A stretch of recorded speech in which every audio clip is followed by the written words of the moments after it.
అందరికీ నమస్కారం. తొలి ఏకాదశి శుభాకాంక్షలు. అయితే ఈ తొలి ఏకాదశి అనేది ఏంటి? మనకి ఇయర్‌లో 24 టైమ్స్ వస్తుంది ఏకాదశి.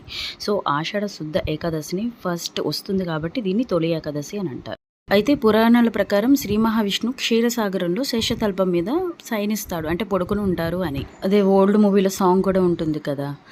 పాలకడలిపై శేషతల్పమున పవళించేవా దేవా అని. సో, అలా 4 నెలల పాటు ఆయన పడుకొని మళ్ళీ అక్టోబర్ లేదా నవంబర్ నెలలో వచ్చే మళ్ళీ ప్రభోది ఏకాదశి అంటారు. అప్పుడు మేల్కొంటారు. ఈ 4 నెలలని చాతుర్మాసాలుగా వ్యవహరిస్తారు. అయితే ఈ 4 నెలలు స్వామివారు పాతాళ లోకంలో బలి చక్రవర్తి వద్ద ఉంటారు అని, మళ్ళీ కార్తీక పౌర్ణమి నాడు తిరిగి వస్తారని పురాణాల్లో ఉంటుంది.